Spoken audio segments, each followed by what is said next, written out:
Peut-être aimez-vous pousser la chansonnette en cuisine, en voiture ou même sous votre douche. Eh bien, si vous voulez voir plus grand, vous pourrez le faire aussi au bâtiment des Forces Motrices mardi prochain avec nos deux invités, Raphaël Farman et Jacques Gay. Bonsoir. Bonsoir. Vous êtes soprano, madame, baryton, vous, monsieur, tous deux auteurs et metteurs en scène.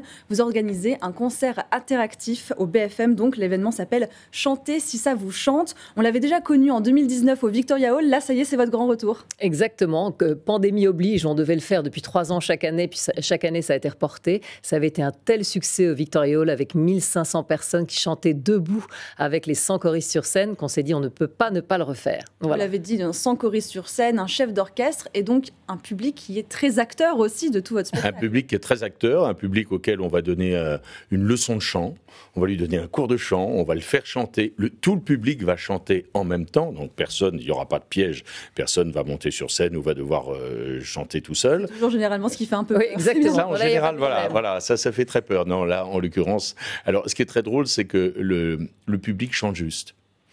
Au sein du public, il y a probablement des gens qui chantent de façon très fausse, très personnelle, disons. Elle a la masse. Voilà, mais la masse fait que la basse chante très juste. Alors, quel répertoire est-ce que vous nous proposez pour mardi prochain ? Alors, tous les grands tubes. Alors, je dis le mot tube parce que pour moi, un tube, c'est un morceau, quelle que soit son époque, que ce soit un tube de Mozart, de Claude François ou de jazz.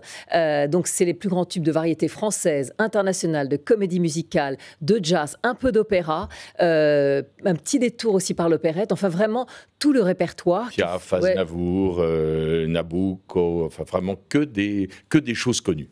Y compris des choses un peu plus récentes, mais des choses dont la mélodie parle et est retenable immédiatement dans les cerveaux humains qui font que ça devient des tubes. Et donc tout public, tout le monde peut participer ? Ah oui, absolument. Tout public, tous âges, tout public. Vous êtes partenaire de scène depuis 2006, vous écrivez aussi vos propres spectacles musicaux. Comment ça se passe entre vous Ça se passe. Parlons sur ce point glissant. Alors, est-ce que vous avez une autre question ? Non, ça se passe très bien, mais en fait, ça se passe très bien, mais de façon très sportive. C'est-à-dire que, voilà, il faut toujours...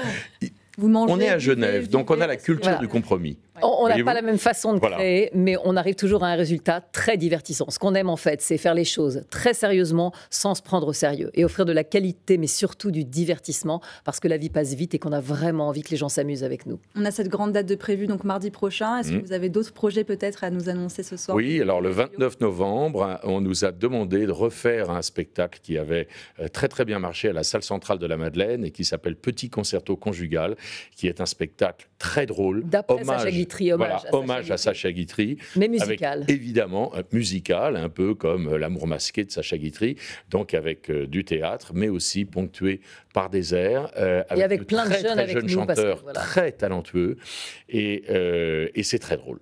Très drôle. Merci beaucoup, en tout cas à tous les deux d'être venus nous parler de chanter. Si ça vous chante, c'est ce mardi 18 octobre au bâtiment des Forces Motrices. Belle soirée à tous les deux. Merci Julie.